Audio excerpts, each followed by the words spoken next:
listening to the Virtual CISO Podcast, providing the best insight on information security and security IT advice to business leaders everywhere. Hey there, and welcome to yet another episode of the Virtual CISO Podcast. With you, as always, your host, John Verry, and with me today, Scott Woznicki. Hey, Scott. Ready for the weekend?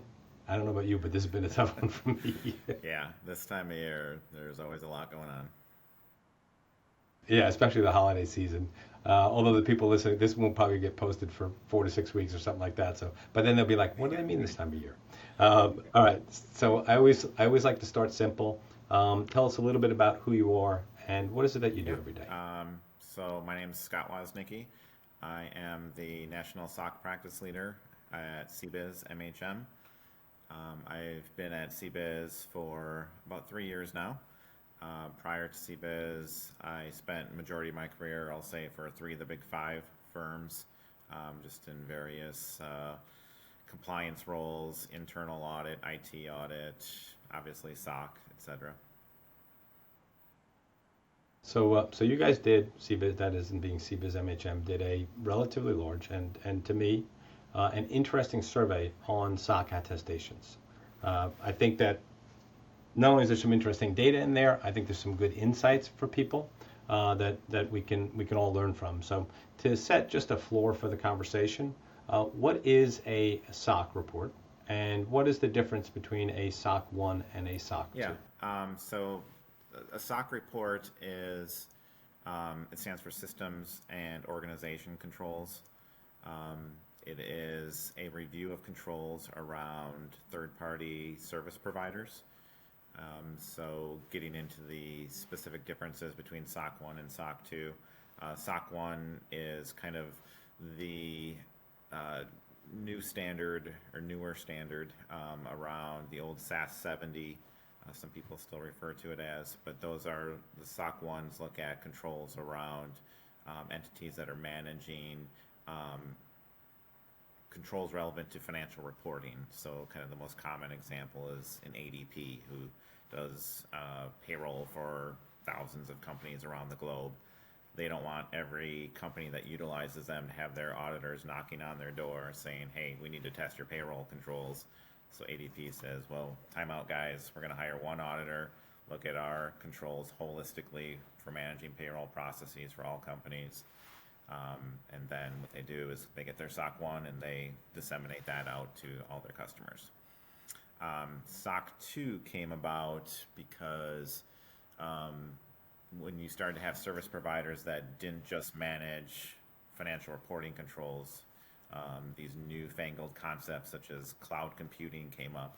The AICPA kind of took a step back and said, well, this wasn't really the intent of a SOC report, at least a SOC 1. So what they did is they created a SOC 2, and that's for service providers that may not manage controls relevant to financial reporting, but they do manage sensitive data.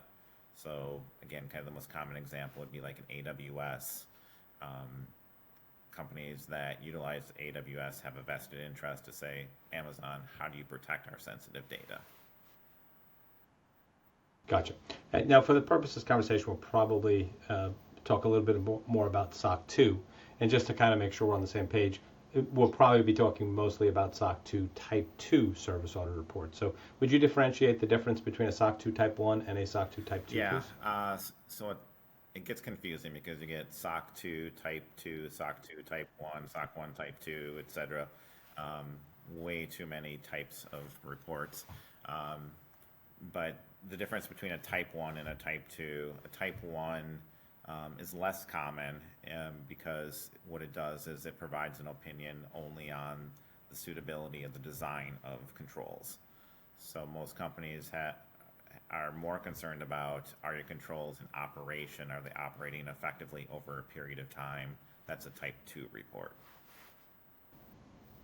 Gotcha. Okay. And at the SOC 2 Type 2, of course, because of the fact that the auditor is looking at an observation period, most typically a 1-year observation period, right? That provides a higher degree of assurance, right? Not only is the design where we need to be, but we have a good validation of the ongoing operation of safe controls. I mean, the SOC 2, the relevancy for this conversation is probably just because you're seeing more of an explosion around the demand around SOC 2. SOC 1's been around for a large number of years. A lot of companies that manage financial controls have had a SOC 1 in place for a long period of time. But now all of a sudden the question that's rightfully being asked is, okay, companies that house or manage sensitive data, how are you protecting us? And so there's been a huge increase in demand. Yeah, it makes perspective. So your report validated, at least for me, from my observational experience, that the most frequent combination so there's 5 trust services criteria within SOC 2, and the most common criteria that are used is security and availability, which is what we typically see.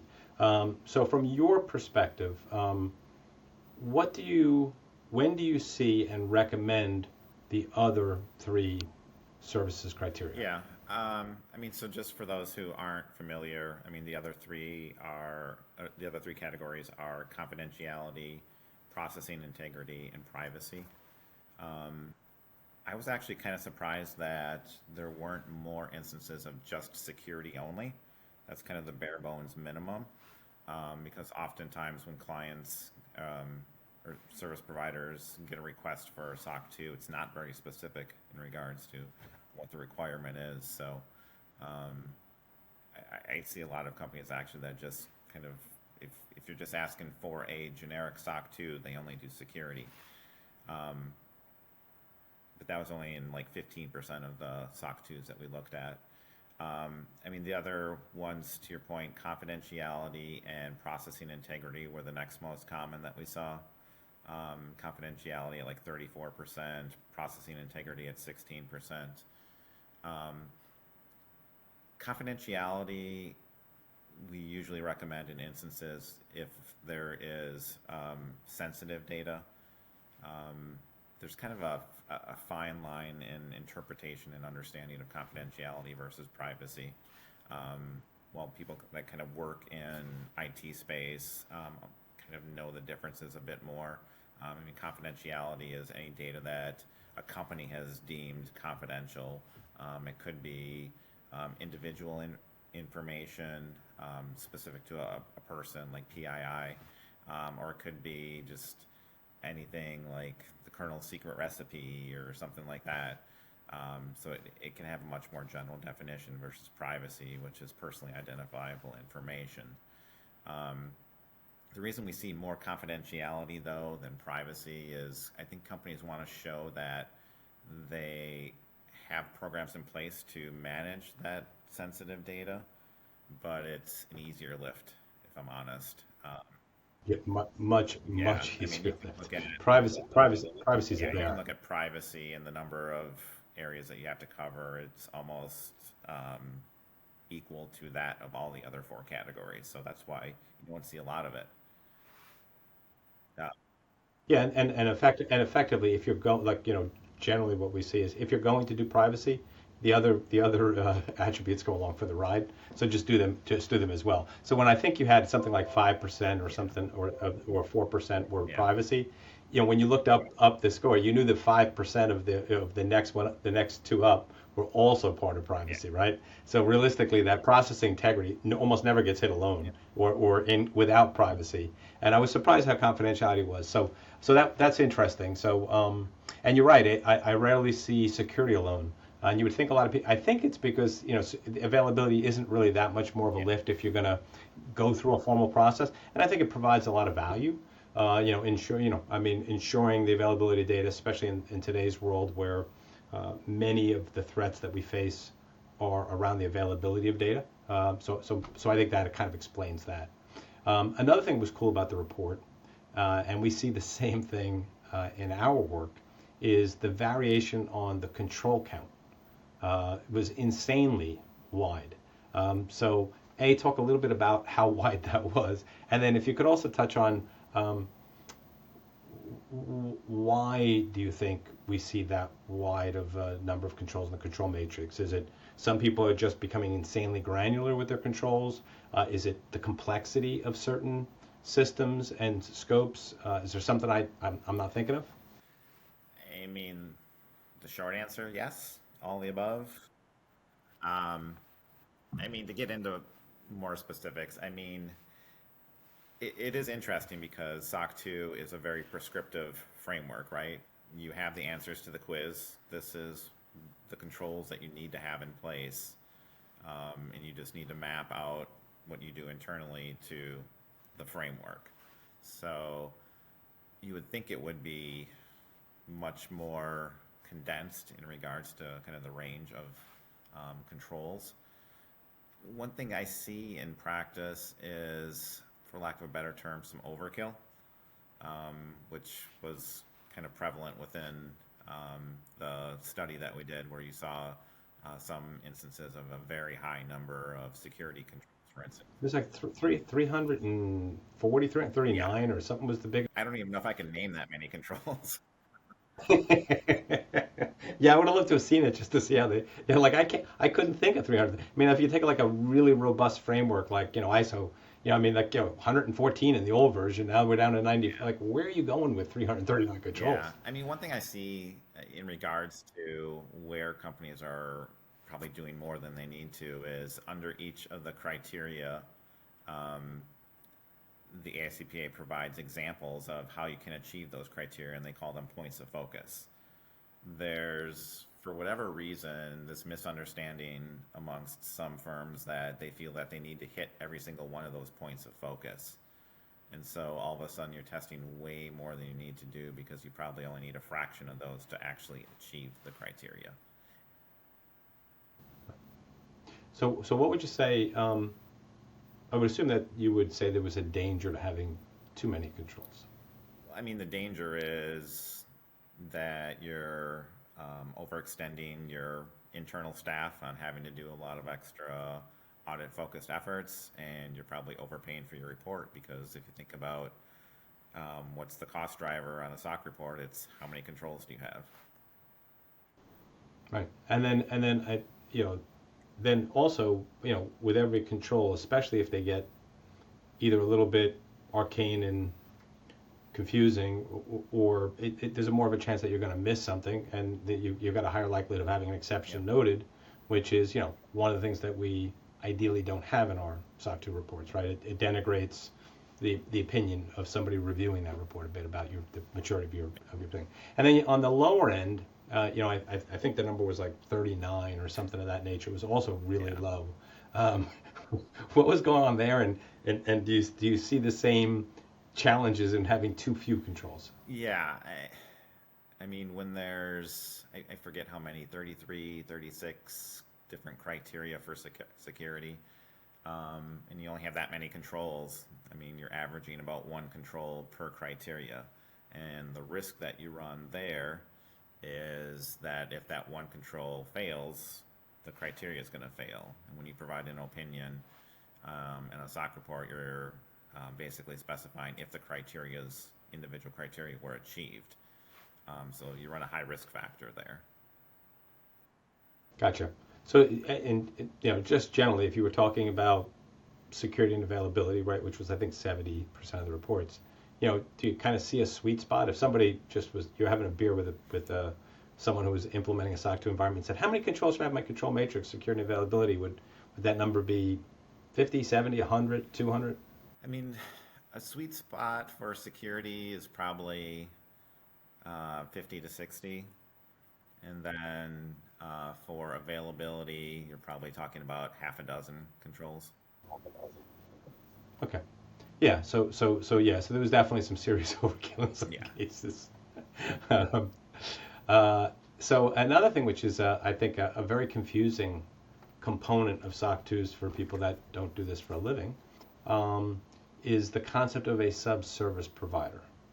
So you in the study you said that 95%, most of the reports cited two or more subservice providers, and 95% of those being carved out. So a couple quick things. maybe touch on what a subservice organization is to make sure we have a clear understanding of that. And then can you explain what a carve-out is and what are the implications to someone who's, very often people review SOC 2s as part of the vendor risk management process. What are the implications to someone who's receiving a SOC 2 if they see a carved out subservice organization? Yeah. So a subservice organization is an organization that performs controls on behalf of your company.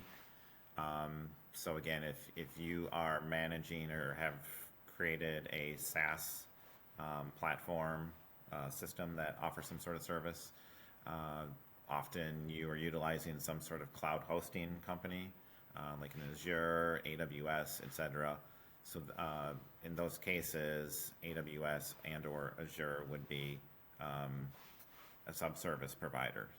The carve-out portion is basically stating that you are not testing the controls of that subservice provider.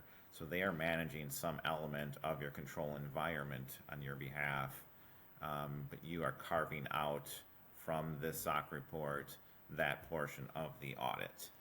And the reason being is, if you think about it, what vested interest would AWS have on wanting to be included on every single one of their customers' SOC reports?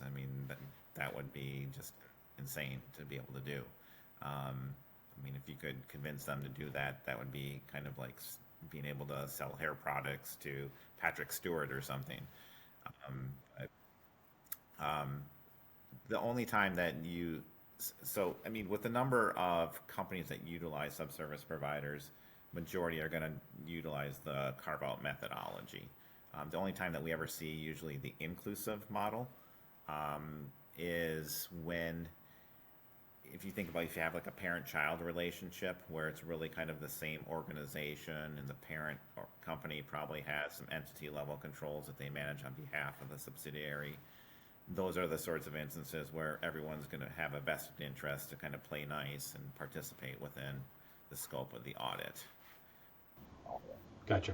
Now, just to be clear, when you said that you're not validating the operation of those controls, you're referring to the SOC 2 attestation firm is not.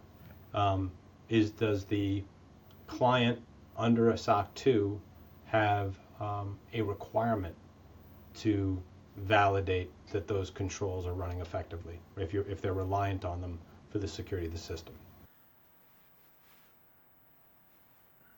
Sorry, I might need you to repeat that one. So think about vendor risk management, right? So all I'm saying is that you said, hey, they're not validating those controls. I think you meant that the auditor is not validating those controls. The SOC 2 auditor is not.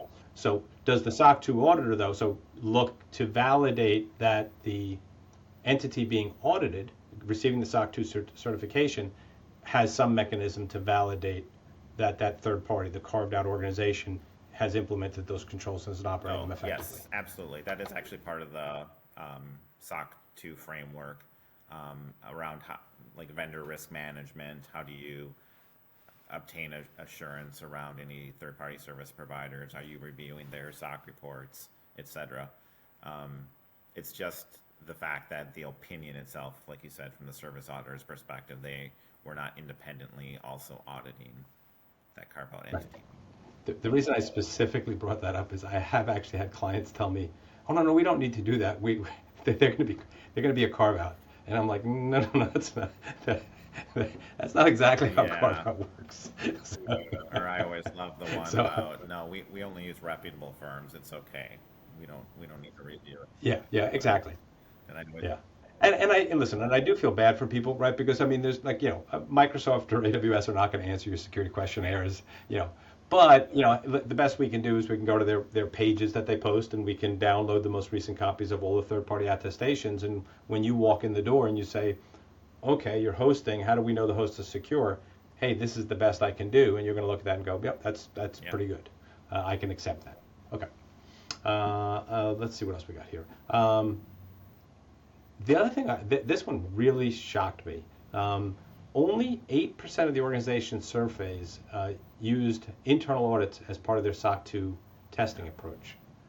I was like, holy cow, I thought, most orgs did some form of internal readiness assessment. So why do you think that is? Um, I mean, I was also kind of shocked by it too, and as a formal internal audit director, it kind of crushed me as well. Um, but I think it's, yeah, because internal audit always wants to feel validated and that we're helping out the organization for which we work. But um, I think it's kind of twofold. One is perhaps the internal audit organization didn't have the bodies to be able to support the SOC audit. I mean, a lot of shops are. Another thing that I found really surprising was that only 8% of the organizations actually used internal audits as part of their SOC 2 testing approach. Why do you think that is? I mean, for starters, I mean, as a formal internal audit director myself, I was kind of crushed to see that fact as well. Um, as internal auditors, we always want to feel validated and that we're doing our best to help the organization for which we work. I mean, if I take a step back and look at it from the service auditor's perspective, I think it's probably twofold. One is, did internal audit have the resources to potentially be able to help and or support via like a staff augmentation role or something like that? A lot of internal audit shops are probably like only a 1 or 2 man shop anyways, so to be able to have extra bodies to be able to dedicate to assist on the SOC audit is probably a big ask in regards to just taking up added time from their internal audit program. The other thing, if I'm honest, is probably also just around kind of the overhead that audit firms have instilled to rely upon the work of others. There's a lot of standards and requirements around certain levels of re-performance that must be done, and those levels sometimes get so onerous that you're almost better off testing something independently yourself. So it's probably a little bit of both. Mm-hmm. Yeah, it is an interesting. It's an interesting differentiation between ISO 27001 and SOC 2, right? Because part of ISO 27001 is the requirement to conduct an internal audit. And under ISO, the idea behind that is that it's a mechanism by which you validate the effectiveness of the information security management system. And then really the audit is intended to be just a validation that you're actually following these processes. So it's kind of like a different approach. So I was really surprised by it because ISO, and I'm a fan of ISO, so I'm allowed to say this, has a little more slack in it, I think, right? I think because the fact that they're validating the operation of the management system, not necessarily directly validating the operation of each of the individual controls. If you miss something in an ISO audit, if you miss something, an ISO audit is less likely to identify it.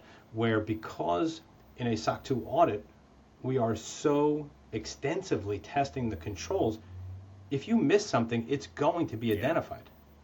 So in a weird way, it would make SOC 2 more important to have some form of independent validation ahead of the external audit. But yet that wasn't the case. Yep, I agree with you.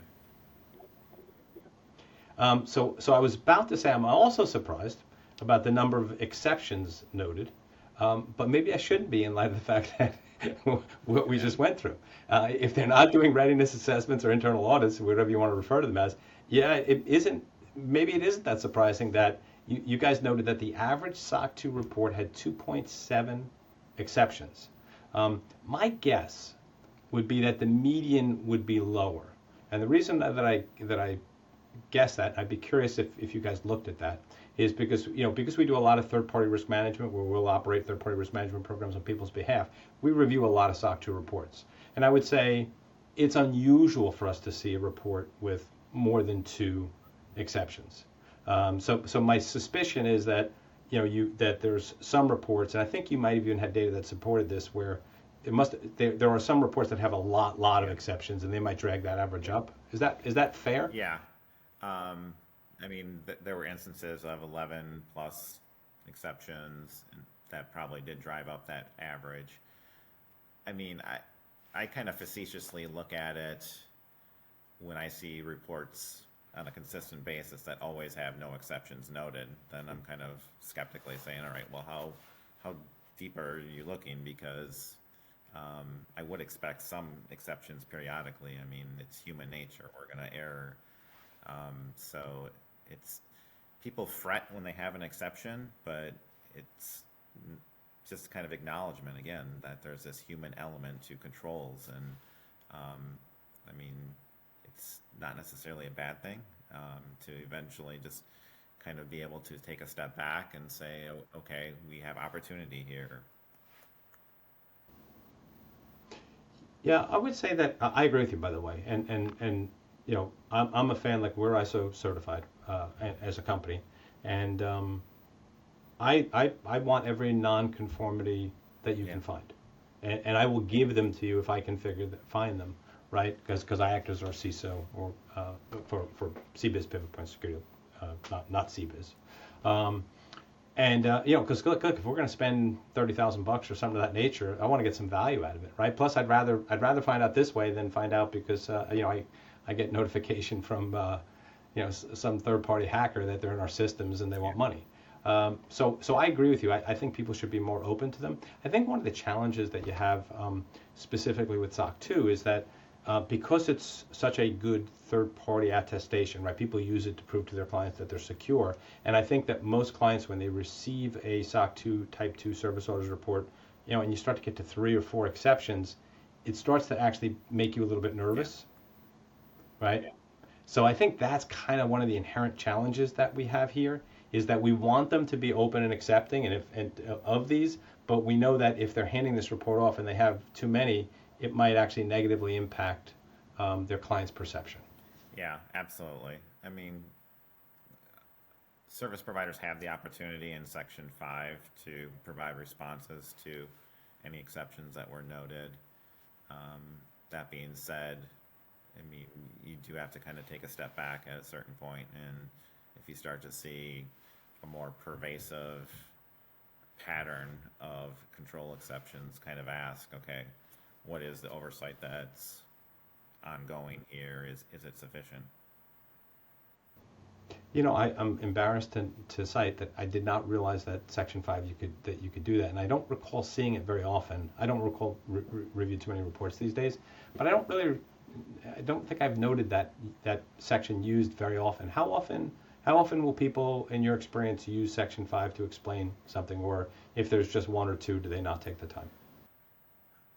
I feel like it's pretty prevalent in majority of instances when there are exceptions. I know from our perspective, we always encourage clients just in anticipation of receiving questions from their customers that they should put in some sort of details in regards to what have you done to remediate the issue since it has been identified, because that often alleviates a lot of follow-up that they're going to get in response to those exceptions. Yeah, I think one of the reasons I probably have never noticed it is I have a tendency to read the system description, and then I have a tendency to just search on exceptions noted and control F my way and through. And that's why we did the study, so that people know that there's a lot of other kind of hidden facts to consider. All kidding aside, because I'm thinking to myself, why have I never noticed that? And the answer is just exactly that. Is that so thank you. I'm an idiot. I will definitely now look for Section 5, because if I do see an exceptions noted, at least I'm going to have a little bit of an expository on it. So the other thing I think, you know, kind of maybe in second place to the carve-out thing that I think people are sometimes a little confused about is the concept versus an unqualified opinion versus a qualified opinion. And you had 11 of the 154 reports you reviewed had unqualified opinions. And that was despite as many as 11 exceptions on one of those reports, which almost sounds a little bit concerning. Indeed.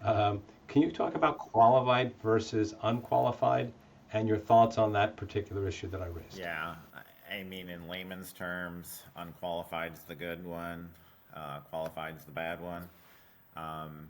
More formally, unqualified means that the controls were sufficiently designed and operated effectively over the period of the audit. And also that the system description was sufficient. Qualified means that there were either control objectives and or trust service criteria that were not sufficiently achieved based upon exceptions being noted. So oversimplified, fail, pass, fail? Yes. Okay. And then if someone had 11 exceptions and it was still an unqualified opinion, to me, is that somebody trying to maintain a customer instead of... Yeah. I mean, I hate to say it, but that's kind of what it feels like. I mean, if I were to get that report, I know a lot of people, when they get SOC 2s, kind of do like you said. I mean, they just kind of read through what's the opinion, what were the exceptions, and if it's unqualified, at the end of the day, they're okay. But they don't always take a step back and kind of independently ask kind of those cynical questions of, okay, is there something here that I should be concerned about or maybe be thinking through? Yeah. No, if it were me doing vendor risk management, or if a customer asked me about a critical supplier that had 11 exceptions noted on the SOC 2 report, I would express some concern. Okay. We're on the same page there. So you mentioned the system description, and system descriptions are interesting to me. I would argue that they're art, not science. And the range in what's included in the length is pretty remarkable, and your study cited that. I can't remember what the numbers were, but it was crazy. It was like 20 pages to 200 pages. I mean, it was nuts. So how would you give guidance to someone on writing a good system description, right?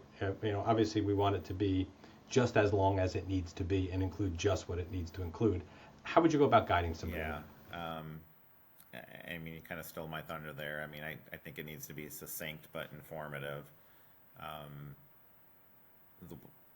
If you start to get into system descriptions that are 100 plus pages, you have to kind of ask yourself the question, I mean, how many people are going to actually take the time to read this? It feels like a bit of overkill. But then there's other ones. I think one of the reports was only about 6 pages. And you have to ask yourself, I mean, how did that really sufficiently achieve the objective of what's called the fairness of presentation, which is one of the aspects of the SOC auditor's opinion, specifying if the description sufficiently describes the control environment. Typically that entails reading through the system description and doing a mapping to all the different control aspects that were being tested. And I don't know how you can do that in 6 pages if the average number of controls is 60, 70. That's about almost a sentence per control. So getting back to the point, I mean, I think that it should cover all the key elements of the control environment, but do it in a succinct and clear manner. So you made me think of something that I'd never thought of before, which means so I'm getting what I like out of these podcasts is when I learn something or make a connection I've never made before. So someone gives you a 200-page system description, and they have 5 flowery pages on the implementation of their SIM and all these wonderful things that it does.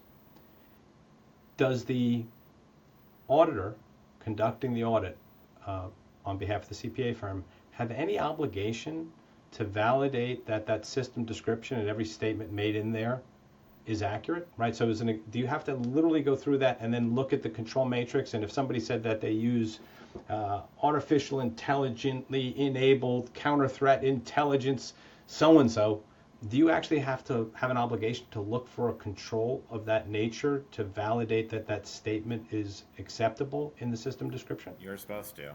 That's why the control description should be very succinct. I mean, the description should not include extraneous information that the auditor is not able to independently validate, which is which is why we kind of do that mapping exercise. And there's also looking for, I think you use the term like flowery language of like, we're best in class, we're the world's best this. The intent of these reports is not only for like marketing purposes here. So you want to kind of keep it so that it's factual based. Will you often make suggestions, or will you often strong suggestions to even mandate that somebody changes language in a system description if it's, in your opinion, deceptive or is making a claim which can't be substantiated by the work that you're doing? Usually in those sorts of instances, what we'll do is we'll recommend that we kind of carve out that section of the description and move it to Section 5. Section 5 is kind of that extraneous information again, where customers are providing responses to exceptions, but it's also any other sorts of information that they want readers to be aware of. However, Section 5 is not part of the audit opinion, so we're not under the obligation to be able to go and validate all that information. So if you want to include this extra information, often you see it like around, like in a SOC 1, around disaster recovery, things like that, that aren't really financial reporting controls. Yeah, almost turning a SOC 1 into a SOC 2 without doing it, right? Hey, plus our security is this, and our DR is this, and our BCP is this. And it gives them an ability to mark it in there, but it doesn't change the audit cost or the audit spend. Okay, that's interesting. So that Section 5, I wonder how many people reviewing a SOC 2 recognize that about Section 5. So that's interesting to me. I mean, there is a paragraph within the opinion that actually states the fact that we do not provide an opinion on Section 5. Okay. I gotcha. And then, so just out of curiosity, if someone has a 200-page system description, something which should be 20 pages, would you charge them more for their report because you have more work to do? Yeah, I mean, it's... Okay. So it's another good reason for people to be concise, is because an auditor, you're paying for somebody to sit there and map that, which I would imagine is a lot of work. Yeah, absolutely. And mapping, that's got to be days, many days worth of work. Yep. That's pretty cool. Things you don't think about sometimes. So I would encourage anybody who is in the attestation business, vendor risk management, third-party risk management, anyone who's thinking about getting a SOC 2 to read your report. What are some of the other key takeaways from the report that you think would be cool to share? Yeah. I think really kind of the intent of this benchmark study was, we noticed that there was kind of this gap within the SOC world of not having a previous benchmark study. I'd never seen one done anywhere else. I mean, you see it with Sarbanes-Oxley. A lot of firms do that, but I'd never seen one specific to SOC. And really the intent was not just to kind of give the generic, here's the number of controls, here's the number of exceptions.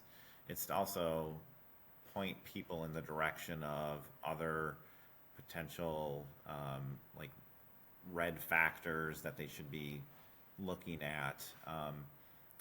Like a good example might be around the duration to issue.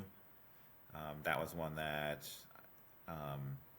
is always kind of near and dear to me, and that's the duration to issue is you look at the timeline between the end of the reporting period and when the auditor's opinion was provided. So most audit firms usually target like a 45 to 60 day window. So if the report period end is 12/31, that usually 45 to 60 days after that, the auditor typically will issue the report. But there were some instances, and there was one kind of egregious example that went as high as like 535 days from the end of the period date. So at that point, you're like a year and a half providing an opinion on something that happened a year and a half ago. So they issued toilet paper, is basically what you're suggesting. It's stuff like that. I don't know, and I probably doubt that people really look at or ask the question, okay, what went wrong here, guys? I mean, it's one of two things. Either the auditor was unable to sufficiently staff a report to be able to get you something timely, or there's something going on at that company that they just cannot focus on getting their SOC 2 out the door. And no matter what that opinion is, I'm going to have some serious questions and concerns, because why does it take you that long to be able to pull together the information? So question for you. I know that CPA firms go through third-party, I think they call them quality audits each year, right? Where another firm comes in and looks at like the work that you do, samples a couple things and validates it.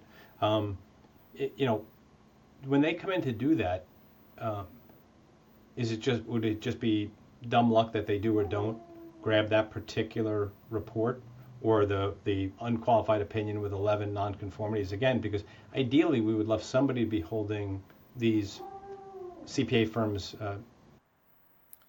Yeah, agreed. So the process you're talking about is peer review. So audit firms kind of auditing each other to ensure a certain quality of work. It's the intent is definitely there. The intent is good. I'm not sure it always works quite to the level that it was intended. A lot of times peer reviews, they're looking at a high number of engagements over a very short period of time, and so they might not be doing a super deep dive. And also it's probably dependent upon the relationship too. If you have two smaller firms that maybe are kind of equal in their quality standards, they might piggyback off each other saying, hey, I'll do your peer review if you do mine. That's just kind of the nature of the beast, unfortunately. Yeah, look, there's no perfect attestations out there. There are no perfect auditors out there. There are no perfect control systems to ensure that the auditors are doing what they're supposed to do out there. I think in general it works pretty darn well, but that doesn't mean that there are not some, and it doesn't matter what the attestation is, doesn't matter what the standard is. There's some people out there, and I think it's incumbent upon you as the entity that is acquiring the third-party attestation to ask the right questions, to know that you're getting a quality opinion. Absolutely. Awesome. This has been fantastic. Is there anything we missed that you want to bring up? No. Right. If somebody wanted to get a copy of this report or wanted to get in touch with you guys over there, what's the best way to do that? So the report is available on our MHM website. There's a section on SOC reporting, and you can download it from there. If you're interested in reaching out directly, you can always reach me via my email address and or LinkedIn. It's just my first name dot last name @cbiz.com. Excellent. Would it be okay if we put a link to it when we post this on our website? Of course. Awesome. Scott, this has been fun, man. Yeah, Thank you. Thank you, John.